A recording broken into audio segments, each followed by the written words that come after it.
When I was 9 years old, I went off to summer camp for the first time, and my mother packed me a suitcase full of books, which to me seemed like a perfectly natural thing to do, because in my family, reading was the primary group activity. And this might sound antisocial to you, but for us, it was really just a different way of being social. You had the animal warmth of your family sitting right next to you, but you were also free to go roaming around the adventure land inside your own mind. And I had this idea that camp was going to be just like this, but better. I had a vision of 10 girls sitting in a cabin, cozily reading books in their matching nightgowns. Camp was more like a keg party without any alcohol. And on the very first day, our counselor gathered us all together, and she taught us a cheer that she said we would be doing every day for the rest of the summer to instill camp spirit. And it went like this. R-O-W-D-I-E, that's the way we spell rowdy, rowdy, rowdy. Let's get rowdy. Yeah. So I couldn't figure out for the life of me why we were supposed to be so rowdy, or why we had to spell this word incorrectly.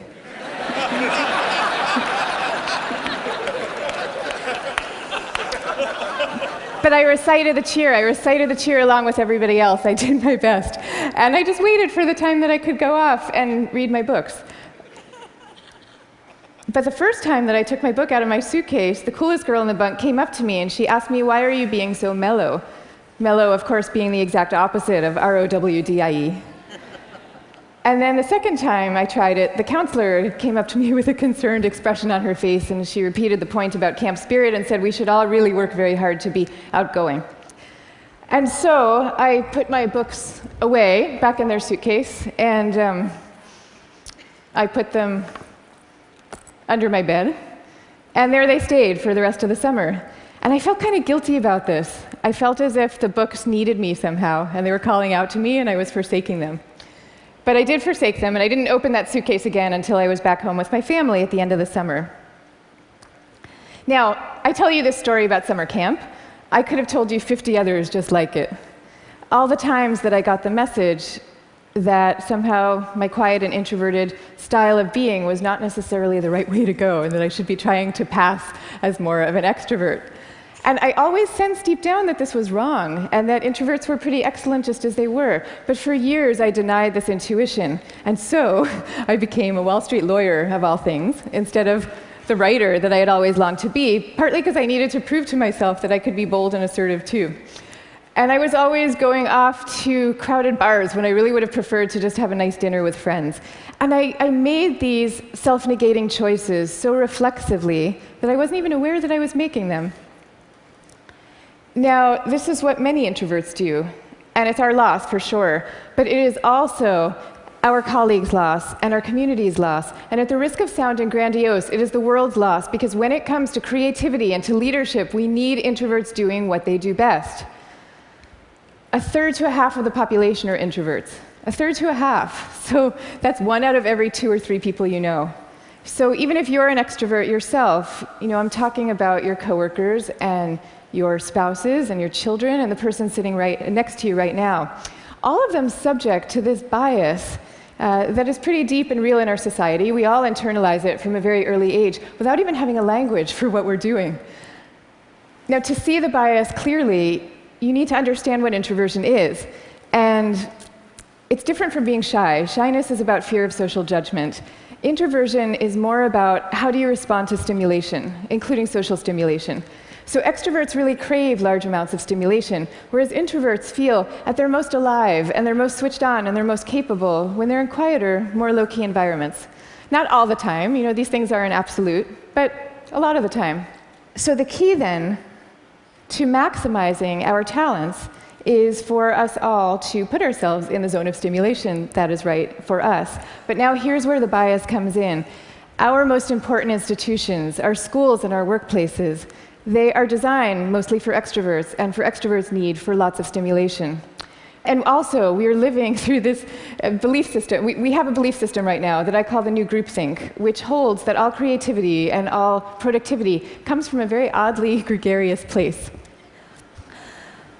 So if you picture the typical classroom nowadays, When I was going to school, we sat in rows. We sat in rows of desks like this, and we did most of our work pretty autonomously. But nowadays, your typical classroom has pods of desks of 4 or 5 or 6 or 7 kids all facing each other. And kids are working in countless group assignments, even in subjects like math and creative writing, which you would think would depend on solo flights of thought. Kids are now expected to act as committee members. And for the kids who prefer to go off by themselves or just to work alone, those kids are seen as outliers often, or worse, as problem cases. And the vast majority of teachers reports believing that the ideal student is an extrovert as opposed to an introvert, even though introverts actually get better grades and are more knowledgeable, according to research. Okay, same thing is true in our workplaces. Most of us work in open plan offices without walls, where we are subject to the constant noise and gaze of our coworkers. And when it comes to leadership, introverts are routinely passed over for leadership positions, even though introverts tend to be very careful, much less likely to take outsized risks, which is something we might all favor nowadays. And interesting research by Adam Grant at the Wharton School has found that introverted leaders often deliver better outcomes than extroverts do, because when they are managing proactive employees, they're much more likely to let those employees run with their ideas, whereas an extrovert can quite unwittingly kind of get so excited about things that they're putting their own stamp on things, and other people's ideas might not as easily then bubble up to the surface. Now, in fact, some of our transformative leaders in history have been introverts. I'll give you some examples. Eleanor Roosevelt, Rosa Parks, Gandhi, all these people describe themselves as quiet and soft-spoken and even shy. And they all took the spotlight, even though every bone in their bodies was telling them not to. And this turns out to have a special power all its own, because people could feel that these leaders were at the helm, not because they enjoyed directing others, and not out of the pleasure of being looked at. They were there because they had no choice, because they were driven to do what they thought was right. Now, I think at this point it's important for me to say that I actually love extroverts. I always like to say some of my best friends are extroverts, including my beloved husband. And we all fall at different points, of course, along the introvert-extrovert spectrum. Even Carl Jung, the psychologist who first popularized these terms, said that there's no such thing as a pure introvert or a pure extrovert. He said that such a man would be in a lunatic asylum if he existed at all.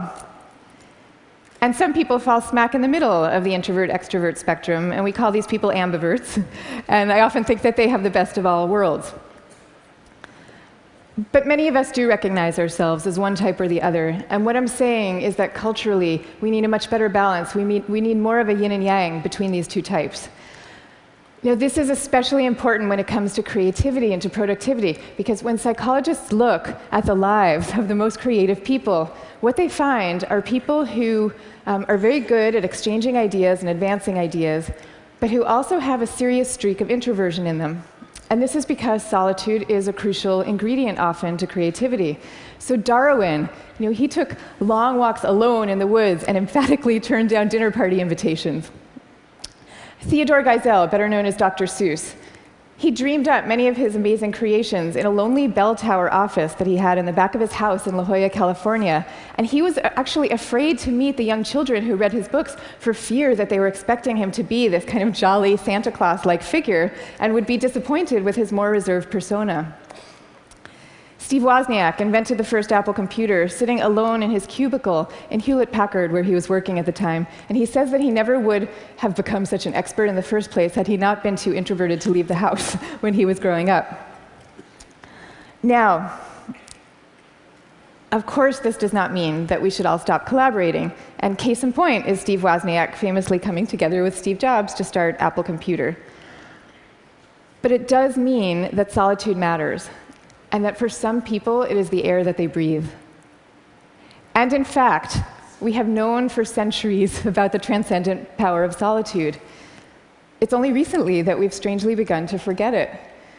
If you look at most of the world's major religions, you will find seekers, Moses, Jesus, Buddha, Mohammed, seekers who are going off by themselves, alone, to the wilderness, where they then have profound epiphanies and revelations that they then bring back to the rest of the community. So no wilderness, no revelations. This is no surprise, though, if you look at the insights of contemporary psychology. You know, it turns out that we can't even be in a group of people without instinctively mirroring and mimicking their opinions, even about seemingly personal and visceral things like who you're attracted to. You will start aping the beliefs of the people around you without even realizing that that's what you're doing. And groups famously follow the opinions of the most dominant or charismatic person in the room, even though there's zero correlation between being the best talker and having the best ideas. I mean, zero. So you might be following the person with the best ideas, but you might not. And do you really want to leave it up to chance? Much better for everybody to go off by themselves, generate their own ideas, freed from the distortions of group dynamics, and then come together as a team to talk them through in a well-managed environment and take it from there. Now, if all this is true, then why are we getting it so wrong? Why are we setting up our schools this way and our workplaces? And why are we making introverts feel so guilty about wanting to just go off by themselves some of the time? One answer lies deep in our cultural history. Western societies, and in particular the US, have always favored the man of action over the man of contemplation. But in America's early days, we lived in what historians call a culture of character, where we still, at that point, valued people for their inner selves and their moral rectitude. And if you look at the self-help books from this era, they all had titles with things like character, the grandest thing in the world. And they featured role models like Abraham Lincoln, who was praised for being modest and unassuming. Ralph Waldo Emerson called him a man who does not offend by superiority. But then we hit the 20th century, and we entered a new culture that historians call the culture of personality. You know, what happened is we had evolved from an agricultural economy to a world of big business. And so suddenly people are moving from small towns to the cities. And instead of working alongside people they've known all their lives, now they are having to prove themselves in a crowd of strangers. So quite understandably, qualities like magnetism and charisma suddenly come to seem really important. And sure enough, the self-help books change to meet these new needs. And they start to have names like How to Win Friends and Influence People. And they feature as their role models really great salesmen. So that's the world we're living in today. That's our cultural inheritance. Now, none of this is to say that social skills are unimportant. And I'm also not calling for the abolishing of teamwork at all. You know, the same religions who send their sages off to lonely mountaintops also teach us love and trust. And the problems that we are facing today in fields like science and in economics are so vast and so complex that we are going to need armies of people coming together to solve them, working together. But I am saying that the more freedom that we give introverts to be themselves, the more likely that they are to come up with their own unique solutions to these problems. So now, I'd like to share with you what's in my suitcase today.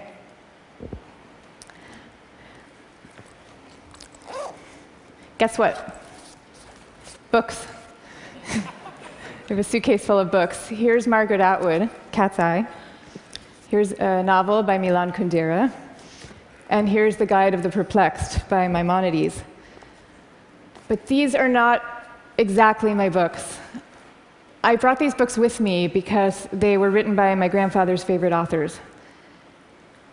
My grandfather was a rabbi, and he was a widower who lived alone in a small apartment in Brooklyn that was my favorite place in the world when I was growing up, partly because it was filled with his very gentle, very courtly presence, and partly because it was filled with books.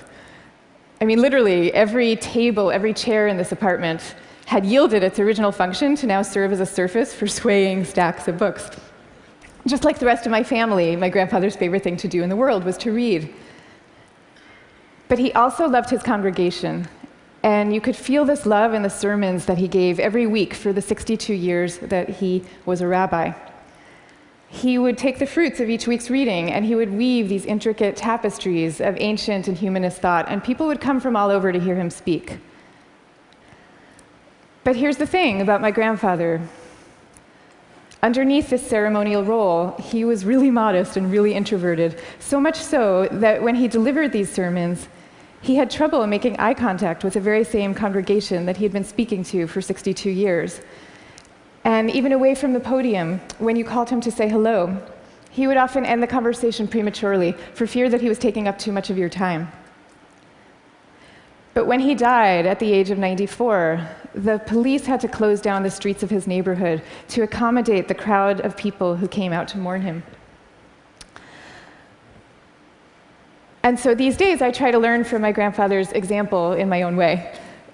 So I just published a book about introversion, and it took me about 7 years to write. And for me, that 7 years was like total bliss, because I was reading, I was writing, I was thinking, I was researching. It was my version of my grandfather's hours a day alone in his library. But now, all of a sudden, my job is very different. And my job is to be out here talking about it, talking about introversion.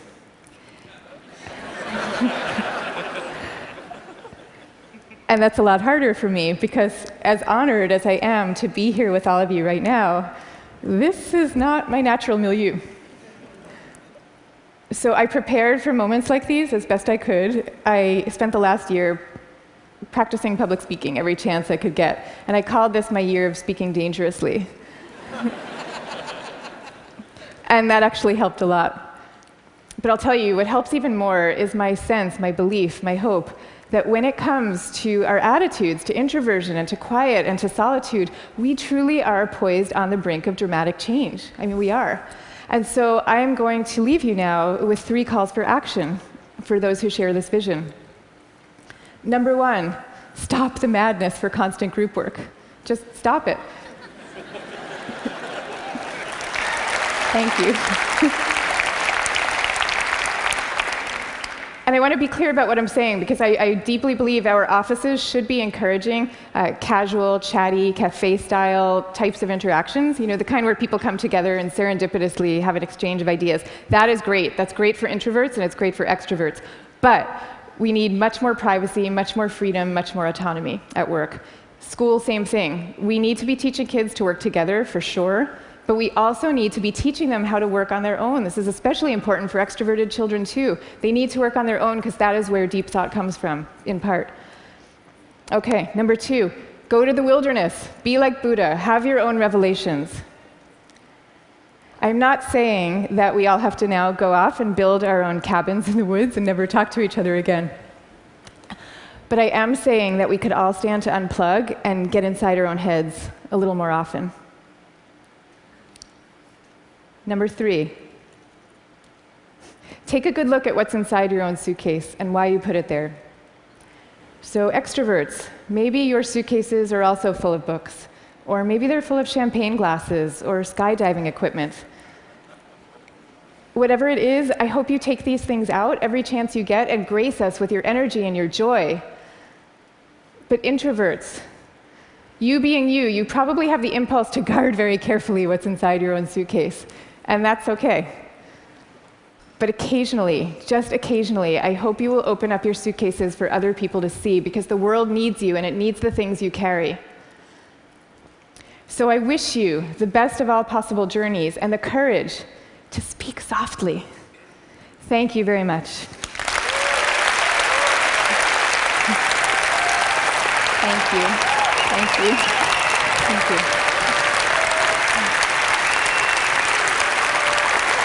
Thank you.